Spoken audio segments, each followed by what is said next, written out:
Well, good morning, everybody. It's a delicious morning here in Assagar. Whoa! And I've been told that it's like, maximum 10. So wherever you are, let me know what your temps are. The fire is going. Of course, the dogs are like lying right there. I swear, you go and you put the logs in and they run. They run to the fire. See you later, Mum. See you later. See you later. Don't worry, I'm going to go work outside and do some stuff and come back with blue lips.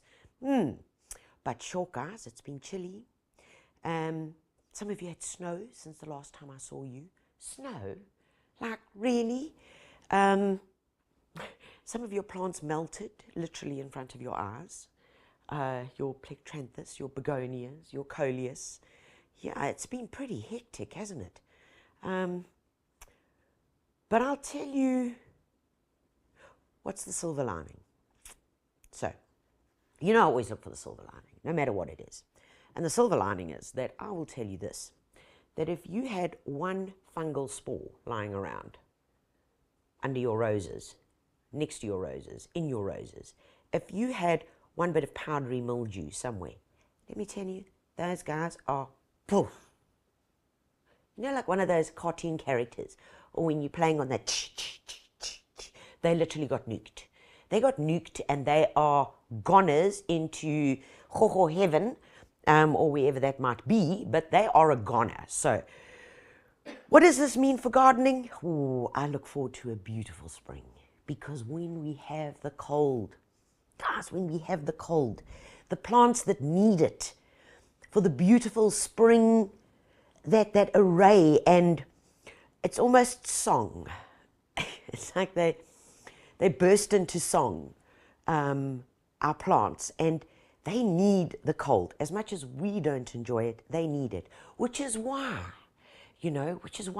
when we are scrolling on our phones and we see spring in Europe, we're like, I wish I had that. Well, if you want to live for 3 months under snow, then you can have that, but just think about the other side, the 3 months of snow and the shoveling and throwing salt and all of that stuff.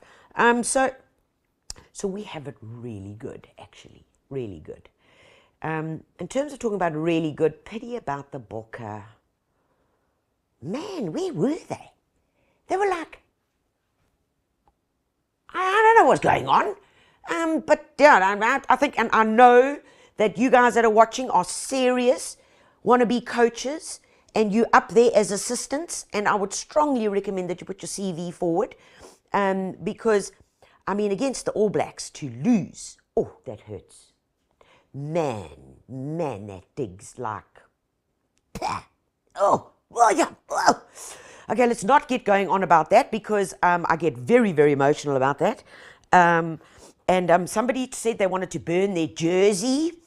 Somebody else was throwing out all the biltong. Guys, I know we have strange reactions, and probably strange reactions like this have also happened in our gardens. And I say this with all due respect, because some days I hate whatever I see. Some days it just doesn't work. Some days it just is bleh. Okay, and some days we have an off game, like the Bokke did.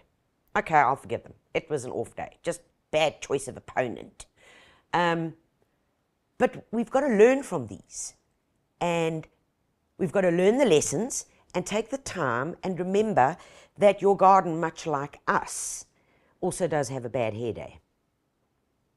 But we need to use this time, especially now in the winter, to look beyond, because there always is something to good. There's always something good to look forward to. There really is. Because in 2 days' time, it'll be a beautiful day. The sun will be out. The sky will be that beautiful blue. And we'll say, man, there's no lekker, ne? And by 11 o'clock, we'll be in our T-shirts and our shorts, and we'll be in the garden. So, yeah, fear not, this too shall pass. All right, guys, let's see who's online this morning, because today we're talking big gardening things, eh? July is the time, if you haven't done it already, to get the changes in. Get the changes in. it is the perfect time to redo that pathway, to pull out that plant that's looking a bit like I don't know, like it contracted something, COVID or something. It's time for regeneration. And why is it a good time? Because your garden lies bare, lies naked. It looks pretty chacha. So if you are going to do the changes, do it now. You've wanted to put in that pathway. You've wanted a garden bench. How do we get the balance? It's a big topic. It's 60 minutes, 60 ideas. We're going to whack it, okay? So buckle up. Put your seatbelt on and move your chair into the safety position because, ladies and gentlemen, we're going to go. But before that, let's say good morning to everybody. Terry Lee, good morning from a chili Benoni. Brrr. I hope you've got hot chocolate chicken. Cindy May, good morning. Good morning, Robin. Good morning from Pretoria. Hoe gaan dit daar in Pretoria? Memory, good morning from Joburg. Gazina, good morning. Good morning, Charmaine. Good morning, everyone. After the rain and the sun is shining in Houston, Hermanus. Yes, yes. You see, Amanda from Polokwane, good morning. June from Hillcrest, yes, 10 degrees with a very cold wind. Irene from White River, oh, wow, what a beautiful part of the world. Elizabeth, Liz Smith, good morning from PE. You had some lovely rain. Hallelujah. Amen. Yes. Bitty, good morning from PE. A mild 13 degrees. Oh, man, you can go for a dip in the ocean. Oh, guys, isn't it fabulous? I love it. I love our reactions and the way that we all behave. Marita, good morning from a chilly Pietermaritzburg. And Ilza, good morning from Nasna. Oh, guys, sure. Vanishri Reddy, good morning from the Bluff in Durban. Yeah, the wind must be pumping off the ocean there. It really must be. Okay. Robin, yes, I said good morning to you. Right, guys, sure. We're talking about balance, how to get a good garden, what are the basics of it. Folks, there are so many and it's a big topic, but what I'm going to do is, and yes, books have been written about this and they're lectures this long, but what I want to do is I want to break this down into bite-sized chunks. We all have the big dream. Some of us have dream boards and boards on Pinterest. Is that the right platform? Look at that. And we dream of these things and we put them all and we scroll with, I could never afford that. Oh, slit my wrists. Because I can't afford it. Guys, what I want to show you today is the way that we get around it. We all want the dream. Gosh, when I started off in this garden, I barely had enough money to build a house. Okay? And bit by bit, I had the dream in my head. The dream was in my head. And I knew the vision of where we wanted to go. But no, I couldn't have underground tanks. No. I couldn't have a beautiful long pathway down to the bottom terrace. I couldn't level out the front garden. I couldn't build walls. It doesn't happen like that. And when it does happen like that, I do believe that there's less appreciation. Way less. Because now when I walk through the garden and I walk past my first dry stone stack wall that took me a few months to build, I look at it and smile. You know, because there's that like, you know, like, you're kind of like, yes, you did it. And whether you had to save up in the piggy bank, that's when we used to have piggy banks, those little plastic ones, the little pig with the tail, and you used to put the money in there and then smash it or take it to your local, what were they then called? We actually had branches then. I don't even know. I don't think we even go into a bank anymore. But never mind, hide it under your mattress, wherever you do. And you have that satisfaction of being able to get the item that you want. There is something really, really special in it. So we have to break it down into bite-sized chunks. And keep the big idea. Never, ever lose sight of the big idea. And the big idea changes. Come on, mine changes like daily, weekly, depending on what my mood is. And yeah, I'll wake up one morning and I'll say, I'm over this. I'm so over this section of garden. And it's called slash and burn. And yep, and sometimes you've got to be ruthless. You have got to remove. Begin with a clean slate before you can see. I'll tell you some of the hardest gardens that you ask landscapers, some of the hardest gardens to work in is an existing garden. It really is. To take an existing garden and then reshape it and redefine it is probably one of the most challenging tasks. Whereas beginning with a blank canvas, as we say, it's so much easier. So sometimes we have to be ruthless, but keep that in mind. I'm going to be showing you some really inspiring images which I want you to think about, and I've broken them down into just bite-sized chunks. So we're going to talk about the big rocks. And when we talk about the big rocks in a garden, I'm not talking literally about rocks. I'm talking about what makes it up. So come along here. I've got my cup of coffee. I hope you have too, or hot chocolate, or a hot toddy, what it is. And before I step all over my paving, I want you just to think about these things, because these are the things that I want you to kind of put into your subconscious, so that as you're working through or dreaming of it, here is your garden space, whatever it is.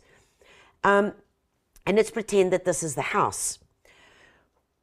What we always want to do is look at it as the sum of the whole, because very often we can get caught in just this corner and just keep working in this corner. We need to always think of the whole. So when we think of the whole, depending on what our needs are, if we've got kids or dogs, we are going to need some lawn. Yep. A long enough lawn to be able to bowl a cricket ball or throw the ball for the dog. All right? We are going to need some lawn. We might not want square, which in that case, we could then create something wavy. Okay? We are going to need a vegetable patch. We're not going to put the vegetable patch in the spot which is the furthest corner. Negative. Absolutely not. We're going to see what happens when you've got your coffee in your one hand. What you're going to do is think about sun and light, because that's what they need. Could my veggie garden be ornamental? Oh, yes. It could possibly be some raised beds coming off here. And maybe the kitchen is here with a door that opens. And I walk straight onto my beautiful raised beds. Getting it. The kitchen's this end. Probably your living room is here. Your bedroom. They're my 2 pillows. Okay? And a little bunkie and 2 little chairs. So what do you want to look out onto? Well, I want to look out onto something beautiful. So maybe a hedge here, because we've got a nosy neighbor, big eyeballs, okay? So out here, possibly a little bench where the sun hits, and some pots with a few fragrant plants. Okay. What are we doing? We have divided the space. Divide the space. And maybe we want a little forest. So maybe this is the front entrance that comes here. Beautiful front entrance with some arches. Oh, yes, yes, yes. And here on either side is a beautiful forest where we have meandering pathways that maybe arrive at a beautiful bench and a little water feature. Do you see how we've broken the space? And that can apply to a garden 1/4 of an acre, to a garden that is acres, to a townhouse garden, and to any space. It can be done with plants, it can be done with trellising, and it can be done certainly with your own inspiration. And that really is what I want you to think about when considering the space in your garden. So, to get the juices flowing, we are going to jump straight into it. I've got some beautiful slides to show you, and in between it, I'm going to be jumping around in between some plants to show you how to put this into a practical situation. So, let me go here, and let's hope that I've got it right. No, have I got it right? No. Slideshow, hold on. Very bad at these things. You should have seen 2 seconds ago. Right, I think we should be up now. But, okay, guys, pathways. Every garden needs pathways. And if you've got a big bed that you're battling with and you really can't find the balance or the definition in the plants, then what I want you to do is just cut a pathway through it. Just cut it. Go in there and make a pathway so that there is interest. And please note, and I want to show you here with my little pointer, hopefully that I can, that the pathway is not, she are not straight. Can you see that? She is not straight. It curves around the corner. And when it curves around the corner, you're like, oh, I wonder what shop is around that corner in the mall. Let's go see. It's just around that corner. You know, that's what the farmers say to you. It's just around the next corner. Well, they didn't tell you that you had to drive for 60 kilometers to find the next corner. But have it curve. It's the subtlety. It's in the subtlety lies the drama. Okay, because I know each and every one of you is, you're actually like leaning into the picture here. Can I see? Can I see? No, you can't. No, you can't. The element of gravel, which I'm going to get to in a second, but the element of gravel is completely underutilized. But I think there also is a very, very interesting thing that we need to talk about, and that's balance. Too much gravel as opposed to too little foliage. Too little foliage, too much gravel. Other way around. We are inclined sometimes to just put too much of one texture. And always think about that when you are working in your garden. And on top of that, when you choose your texture, stick to it. Do not make it look like a licorice allsort explosion. Because then your eye is like, oh, chung, chung, chung. It's like flashing lights at you. Your eye is not restful. And it can become restful by the textures that you choose. All right. So why does this image work? Let's just go back to it. We've got fine textures of the gravel against the big, leafy, tropical look. There's balance between color, between the green and the beautiful muted hues of the gravel. And that's why it stands out and it pops out. And that for me just works. Okay? Another one, instead of keeping neat and confined, allow the plants to billow over the edges. Come on, guys. If that like kind of really gets to you and you say it's not neat, then just you must up your medication for 1 week and then you'll be fine after that. But I think the beauty of having a defined edging, which we're going to touch on in a few seconds, is that when you break the edge, you change up a whole lot of things. You change up the energy, you change up the texture, and you change up the eye line by breaking the frame. And that's what I want you to think about. These beautiful grays over here, which is, this looks like a salvia. There's a salvia in here. There's a felicia. And they're just breaking the edge, leading you to something very beautiful. Of course, when we talk about straight lines, and let's look at that slide on the right, what accentuates this?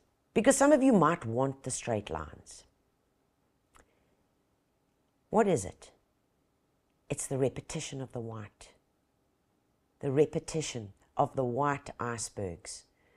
So within formality, we really do want repetition, whether it's in the edging that we're using or the plant material or simply a repetition of the plant gives us that formality. And folks, probably one of the simplest, cheapest, easiest ways of edging is just an ordinary red brick. We've used it in our entire garden, just a red common brick that you pick up at your local builders for a couple of rand each. And in 1 linear meter, it takes about 6 point something. That's all you need for 1 linear meter, and you can do it. Anybody can do it. All you need is a spirit level and a bit of energy and a few cups of coffee, and you got it sorted. But this is simplistic. And we spoke about breaking the frame. Look here. Do you see that rock? I think that is a work of art. There, that rock that is just over there, because it stops you. It stops you in your tracks to allow you to breathe. But notice what's happening. Opposite is the same thing. Okay. All right. Ah, man, I really like that. Okay.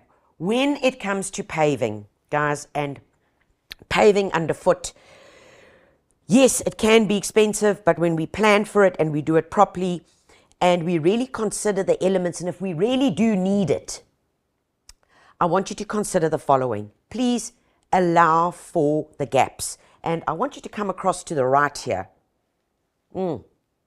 Mason, come along with me here. So when we're talking paving, guys, there are so many ways to do paving. However, many of us just kind of stick to, oh yes, I've got square pavers, so I'm going to put a square one over here, like that, and I'm going to put a square one over here. Oh, mooi, lovely. Oh, it's so boring, huh? Like I had it in the diamond shape. Number one, what does it do? Well, it saves you on pavers. This is a quick budget trick. It saves you on how many pavers you're using, okay? It also allows you one of the most important elements. And this, please, I really want you to think about this.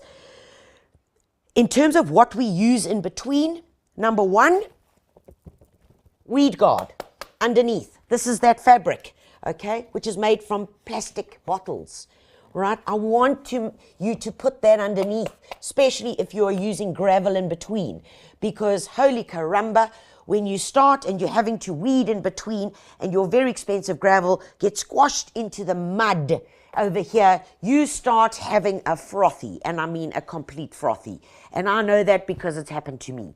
So always put this down, please. But this is a very quick way and a very easy way of making your pavers stretch. Now, if we were doing in a square or if we were butting them up against each other, please do not concrete them, please. Rather, do use a gravel so that when it does rain, the water will permeate through them.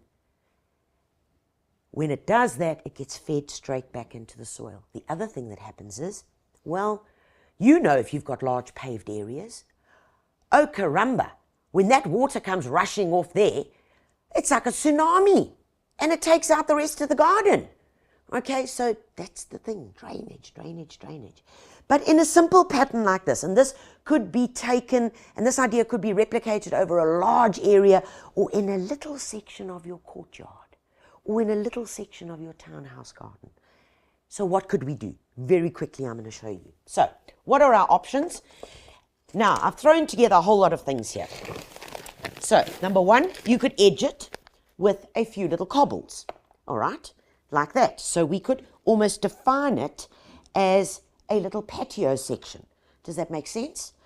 I could, of course, become a little bit more creative, and I could do something like this. Oh, wow. Okay. I could do something like that. If I get my squares right, I could do something like that. I could also possibly do something like this.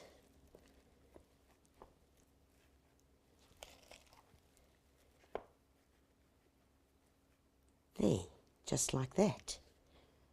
There are so many options that we could play with that could reduce the amount of concrete paving, which is a high budget item.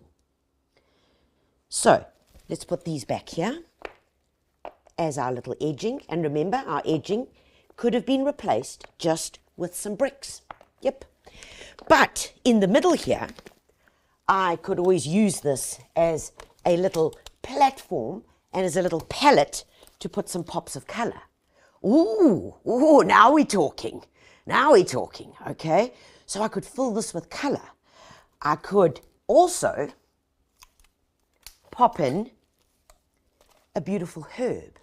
So something low like thyme. So as you are walking across it, you are going to bash it, and that's the whole reason why we put it there. We want it to be fragrant. So a beautiful thyme. Let's imagine that this is a lovely thyme plant, right, in the middle there. And then what do? Come, we take our gravel, and all we're going to do is pop it round. Okay, and immediately I want to show you what happens, because we are playing with texture. Oh, there it is. There it is. Okay, I really want to do this. This is quite not how you would do it, but I want you to get the effect. And this is gardening at a mile a minute. This is not how you garden at home. But guys, this is what I want to show you. Because if I had to put a little thyme plant in here, or something that had some fragrance, or a pop of color, there I have got texture working at its absolute best. What have we done right here? What have we done right? Well, number one, we've used a beautiful fine gravel that is small. It's got texture against the flat, even surface of the flagstone. And then we've changed it up again with the edging. And that, imagine if we had a little bench over there. Oh, okay, I'm getting it. I really am getting it. Or maybe we took this little log edging that I've got here. Take the little wooden log edging and we put that, and even one step further, what if we took a little hedge like this guy here, and maybe we put him there. Ah, now I'm getting it. Now do you see it? A little hedge, defining the area, creating the space in a few simple steps. That's what I want you to think about. There are so many different ways that we could do this. There really are. And the options are endless. So carry on exploring and carry on being inspired by that really good gardening magazine that I happen to belong to. And think about those ideas. Of course, your options in between could also be just some bark. All right? It could be just some bark. It could be a bigger, more chunkier pebble. Right? And of course, if you are wanting a look and feel that is slightly more relaxed, well then, these guys, which are here to create your little hoppity-skippity pathway, also do the job. And please, guys, if you are putting down these log rounds, oh caramba, they do not go in a straight line, because I have seen people trying to walk if they're in a straight line, because you watch them, they hit the first one and they're still going okay. And then you see them having to do like a one of these. So you want left or right and left and right. So you want to walk it. You want to walk it and then you want to mark it. But you don't put these things in a straight line. But the opportunity for playfulness lies within these textures. And whether you are going to pop in a ground cover or put in some gravel, this is where your creativity can come in. And for me, the options are just endless, and I love it. I mean, I could play in this space and move these elements around probably for 2 or 3 hours, and I could come up in every case with something different. And that's what I challenge you to do. Play with it and work with it before you start slapping down any concrete or anything like that. So, guys, I hope that gives you a little bit of inspiration for you to play around with. And that, indeed, is what we look at with paving. There's also a beautiful example here on my left, your left, where the pavers, and this, are floating. Man, they're floating in the garden. How on earth do you do that? Well, it's very easy, guys. It's 4 concrete blocks from your local builders on their side, not standing up, on their side, leveled out, and you plonk the paver on top. Finish and clear. And if you want them to be there more permanently, well, then all you do is you mix a bit of cement, all right? Slap it on top of the block, and on it goes, and it's in place. But I love this. There's a playfulness about it. And what does it indulge in? What does it awaken? It awakens that playfulness of hopscotch. Do you remember that game? Do you remember that game? Beautiful. Absolutely beautiful. Now, what can go in between? And look at the paving on the right. They've used something called lip here. Now, lip here, low growing.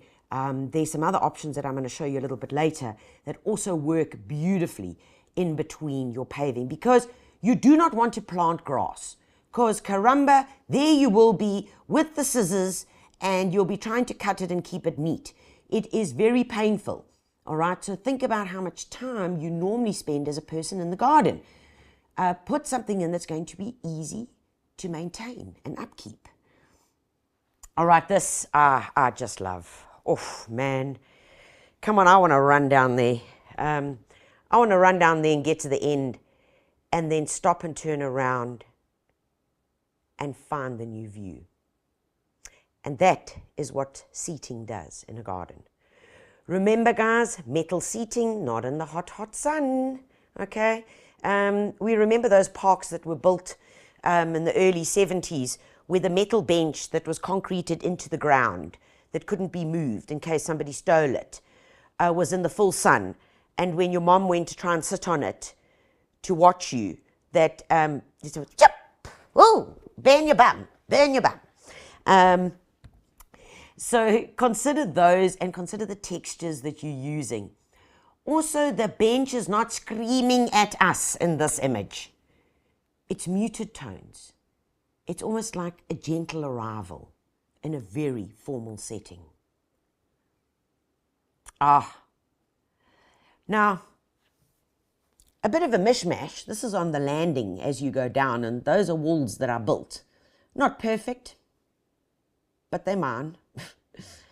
But behind it is, in the garden centre and at your local builders, they really never look great in a bag. And I'm going to illustrate it. Come along with me here and have a look at this. This is the plant. It's called Salvia salmia. We have got them all over the garden. But folks, as a plant in a bag, it always looks a bit raggedy, you know? And it's like, well, what is this going to do? But in the garden, it is insane. And it just flowers and flowers and flowers. And if you go back to that slide, look at what the blue did just behind it. Deep just behind it. And here in this corner, we are playing with the salmon and the brown of the grasses. This beautiful salmony pink and the brown of the grasses, creating that contrast and also quite a bit of gentleness on the eye. So consider this plant, please. It comes in a beautiful pink. It also comes in a pink. Yeah, it's a pink. There's a coral. Oh, and then there's a purple, of course, which is spectacular. Oh, there it is. So there's the pink. Just go back to the slide. Look at that pink on the right-hand side. It is insanely beautiful. One plant. Next to it, I've got the coral, and then the blue, which makes it all pop. Really, it's lovely. I love it. I can't wait for it. Now, here is something beautiful. Guys, once again, it's not about how much. Let's take the idea. Now, we always say to you that grey works in the garden. Grey makes things pop. If you had to take out the grey, just cover your screen at the moment. Cover your screen where that grey is that's cascading out the pot. The plant, by the way, in that pot is called kangaroo paws, Anigoxanthus, which is quite fabulous. But the grey that's cascading, if you took that away, there's a lot of green, quite average. But as soon as you take your hand away, it pops. And it pops because of the grey. I really do like the idea, and we kind of did that in the paving with the little blobs of golden Irish moss, which are those two little blobs in the foreground. And that can even be done with zoysia, which is a little grass, which is mound forming. I do love this because most of our gardens have walls, and we're trying to do something with them. But this is really, really clever. A creeper that was planted, all right, one stem, a bit of wood, all right, pallet wood probably, and then strings across here, all right, of that plastic coated wire underneath, cross, up and down, and then allow the plant to grow within the frame. Oh, isn't it so clever? Now imagine if that was jasmine. And by midsummer, it will just be a billowing cloud of white fragrance. Love it, love it, love it, love it. Pots and containers, guys, pots and containers. Use them where you should, and to create just a wee bit of interest into your garden. This arrangement here of petunias, I still remember it. I loved it. And what it has done here, we've used it in the garden, on the wall, in the garden bed, and then we've replicated so that it almost looks like it spills out into the two pots, because two pots normally don't work together. You normally need three. But in this case, the red of the petunia or the maroon almost looks like the third pot. So it balances it out. And that just works for me, and I really, really love that. I'm going to lean across, and we're going to move across to some grasses and what we call the different areas within our garden. And remember, if I take you back to my little drawing that I had of what we've got. So we've got a high maintenance area, and then maybe we want something which is a bit more wild. The grasses in this garden never get watered. They're just out to the right of me here. And this is what they look like just going into winter. Right now we've got beautiful browns. And these are all ornamental grasses with some river boulders used in between and a few pops of color, which is what we change. Just that. Everything else here is permanent. Everything else, but our pops of color come in seasonally. And that works incredibly well. But consider the textures. That's what I want you to consider. And the soft, whimsical nature of them. It really works. Water, water, water, guys. Stop being afraid of using water. We all get a bit nervous about installing a water feature.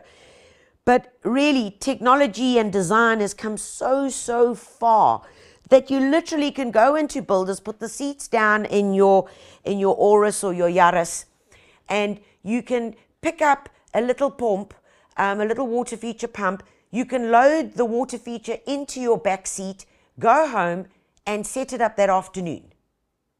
Literally. No, what's that stuff called? No sealant necessary, no more nails, no nothing. no waterproofing, it's there, it's instant. And water has that beautiful calming effect. It leads us into an area. It changes the energy of any given space because it is moving. And even if that movement is just a blob, blob, blob, blob.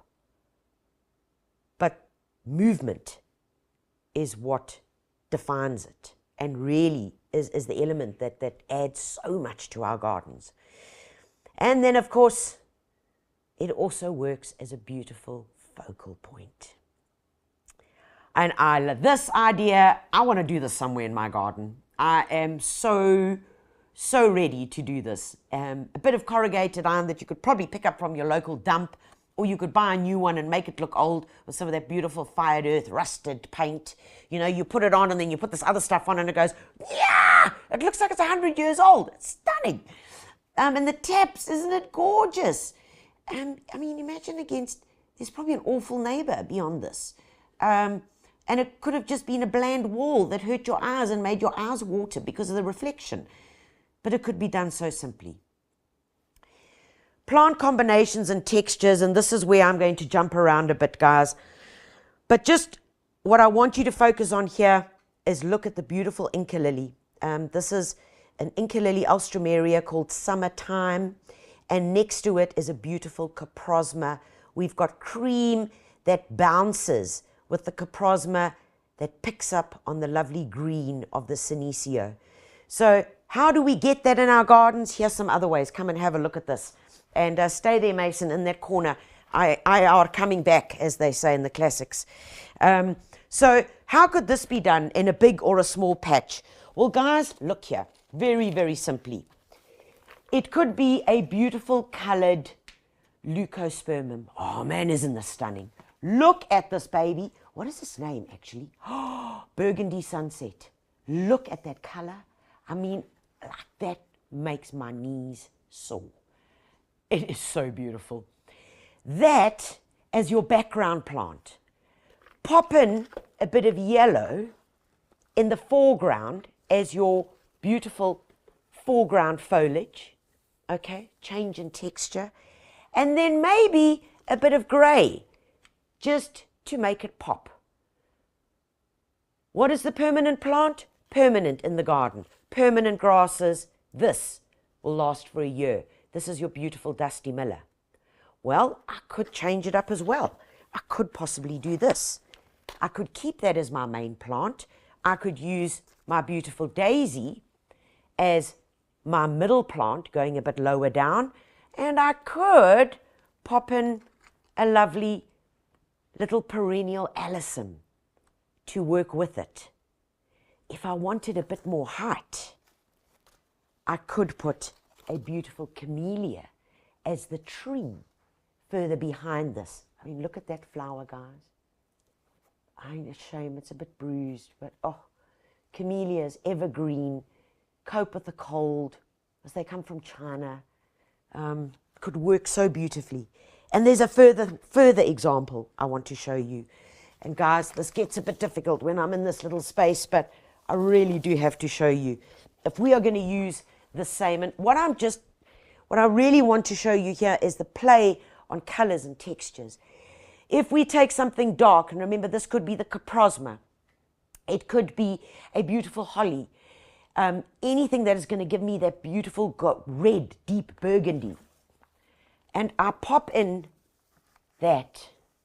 Look at that. Oh, come on, mommy, talk to me. These lovely grasses right here, okay, some lovely grasses. Look at that color combo. And then, still sticking with that, what I'm going to do is we can then lower down, pop that in. Ah, you see, are you getting it? Are you feeling it? Because I'm ready to go and rip out half my garden now. And then if we want a pop of drama further forward, we use something as common as Dianella. I mean, come on, guys. If we put that together, and if you look at it from there, the common Dianella plant Why? Because of the change in texture and because of the white. I take it out, it looks a bit bleh. I put it back in and everything pops. That's what I want you to do in your garden. Make it pop. Make it pop. And all we've done is we've done no fancy, nothing design work here and this triangle versus there. No. All we've done is simply played with textures. Okay, that's all. All right. Here's a perfect example. Look at that with that most amazing red mustard. Guys, you buy that in a little seedling tray. You can buy the seeds. But why does it pop? Well, there happens to be a little grey in the background. Yes. Once again, playing with foliage and textures, guys, and I'm going to whiz through this. But I want you just to see with what the white does in there as well, with more grasses. Yellows for pops of colour. And cascading to break walls. Remember we spoke about breaking the frame. And what works here? I probably should have put the yellow in between the two whites. That would have been better, I will admit. I probably planted in a hurry, or the yellow might have just arrived there on its own. And this is probably one of my best memories of the front garden, where we see the layers. The layers of the beautiful blue salvia, black in bloom, which you can get almost all year round. The Inca lily just leading you down, the greys, and then further, which you're seeing just in the foreground here, are your little dwarf white agapanthus. That's yummy, hey? That's really yummy. And of course, in difficult places, you want to make gardening really easy. And you see the beautiful little rock roses, die klein vetplantjies wat daar hang. Guys, you know, and I talk about this whole budget thing because it really is a reality in all of our lives. And I don't care who you are, and even if you are Rockefeller. But there are very simple ways of making things work. And here I have a beautiful Nandina. This is called Nandina Obsession. And why do I love it? Well, in winter it goes this blood red.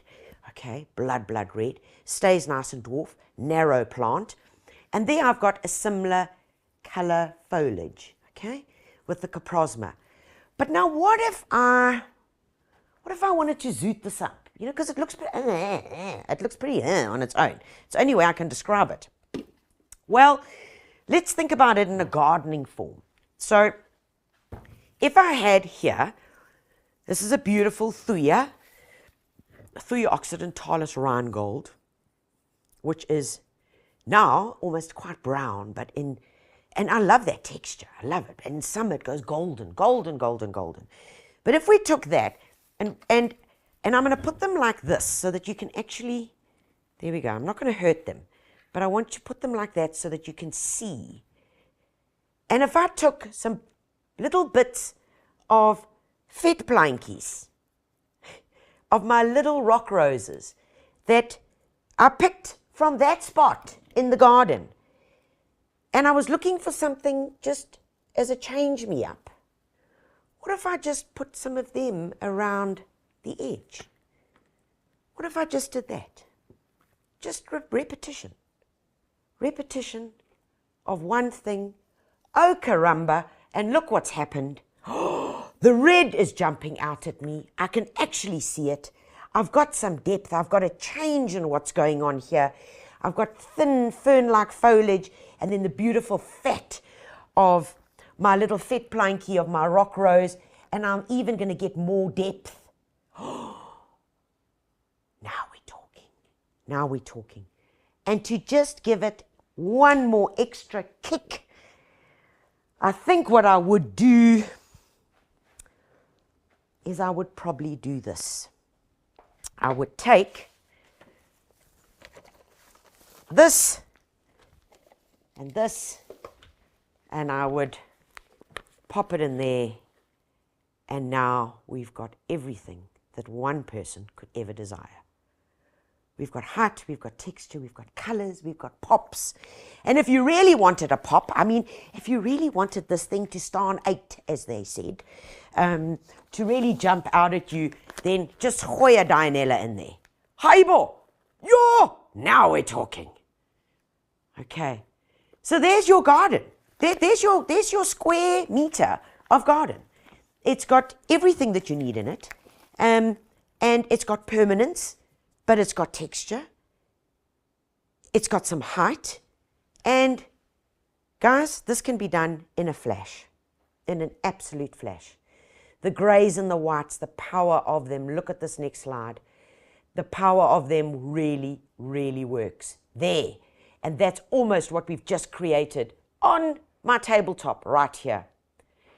Stairs with plants in between, and this is a large big paver, and I've literally just put a little fake planky in there. I've got some cuttings. It's called rachier. You can buy it at your local builders, guys, and you literally just plant it in between the stairs, but it forms a beautiful softness. And the grey and the transition with the rocks makes it work, really makes it work. And I'm going to zoot through these to give you the idea, because I'm reinforcing it now and I'm going on about it. But this is what gets you the look and feel within your garden space. That is an amazing little ground cover, guys. It's an alternanthera, believe it or not, and it's called Purple Prince. Man, whatever you do, just don't let it flower.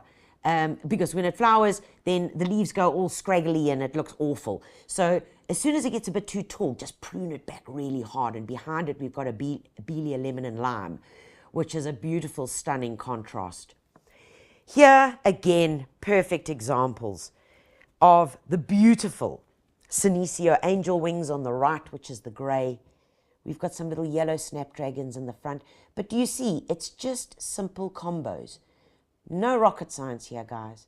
Just some easy combos. And this is the inspiration that I want you to take home and to use. And finally, we end with something really stately and quite glamorous. And that is the beautiful magnolia in a pot. Because there are some things in our garden that we want to keep. We want them to be there as stately plants that we don't have to replace, that would balance either side of the entrance or on either side of the garage doors or either side of the front door. And those are the plants that we really want to invest in, and that is a magnolia little gem. You also get one called russet, which would have been really bred to be containers. They have been bred to be container plants, and that's what I want you to think about. But besides them as being good container plants, I did touch on very, very earlier, and I'm going to come back to it, is the camellia. And I'm actually just going to pick a flower for you. I'll bring it back to you there. Oh, it does hurt me to have to pick this, but there are some permanent plants that can still give us the most intense beauty, which we can use as large shrubs in our garden, that will give us endless, endless flowers. And these are the reticulatas, and this is a sasanqua, which flower now during the winter months. And imagine having an evergreen shrub with beautiful flowers in winter. And you want something to brighten up your winter? It lies right here, guys, in beautiful camellias. Can cope with the cold, keep their beautiful glossy green leaves, and just bless us with abundance of beautiful flowers during the cooler months, which I just love. And the sasanquas on top of it, which are the ones with the smaller leaf. See, these over here, this is a reticulata or a japonica, has much larger leaves. Okay, that's the japonica there. But the sasanqua, or sasanqua as they say, has much smaller leaf. Okay, don't get confused between them. The smaller leaf always has, oh, you should smell this. probably got pollen on my nose. I've got pollen on my nose. As I feel like I'm... And you know, when they drop their flowers, guys, underneath it, we've got some outside the one bedroom at the door, and when they drop their flowers, all around the paving are just these beautiful petals. Oh, man. Who thought that a plant could give you so much? Whoever ever thought? Folks, there are so many different ways that we can skin a cat, as they say. But I really want you to break it down. Don't become overwhelmed. If you do, burn some incense, okay? And then walk away. Walk away. If it gets too much, stop. As they say in Afrikaans, which is the best way ever, stop die bus. Stop die bus. And get off and walk away from your project. Walk away, take a deep breath, have a look at it, and come back with fresh eyes. Because sometimes we look at things too much and we just can't get it. It's like, and we're fighting with ourselves. Maybe call your neighbor over for a little cup of tea, a cup of tea. And all of a sudden something might just click. Go and visit your local builders. Walk around. Look at the textures. We've all got a cellularis telephone. Take pictures and go and ask for help. That also works. And guys, probably one of your best forms of inspiration lies right here, which is our most beautiful gardening magazines, The Gardener Entertainment. And guys, being the thick of winter, how could we not simply talk about the most beautiful aloes? For the smallest of little townhouse gardens to the biggest acreage, they have a place. And not only that, of course, we are all feeding, and we need to feed, and that's why you get Grow to Eat. The Gardener is full of so much information, from what to plant, when to plant, what to harvest. Plus, there's a great article here on on-trend houseplants, as well as anything that you can upcycle. We've shown you how to upcycle some old garden tools. And of course, there's also a great article on how to deal with problems. So if I've got this problem, what is the answer? If I've got that, what is the answer? So we give it to you all right here. Guys, you can pick this up at your local builders, just at the gardening section before you go in. And there is also a great article on dry shade. Now, many of us have this, dry shaded areas. And whatever we plant, hey, frack. Okay, so check out the article there because it'll solve lots of problems. Ooh. Guys, remember to visit the blog, www.builders.co.za, where if you're stuck with something, there's loads of information there and videos as well as articles that will help you get along the way. And if you want to try something out and try DIY, well, we're there, Exo, Kevin, to give you a hand through our step-by-step videos. Folks, that's all that I have time for today. What's most important for me to say is enjoy this time. Enjoy it. There are so many opportunities. We might not think so, but it's up to us to find them. I most certainly hope that you are now itching to get out into your garden, because I am too. I'm ready to rip up a section just off the edge here. And not only that, it keeps me warm. Folks, take care of you and yours. And until the next time we see you at the Builders. Oh, where am I? On next Saturday. Next Saturday. Guys, keep an eye out on Facebook, on the Builders Facebook, on Tanya, Visser, and on The Gardener. You will see where I'm going to be around the country. But next Saturday, I am at Builders Erasmus Park. I hope to see you there. Please bring along your gardening questions, your pictures, and we are going to have a good time. And you never know, there might be a few prizes thrown in. Mwah! Guys, take care of you and yours, and love you all. Bye-bye.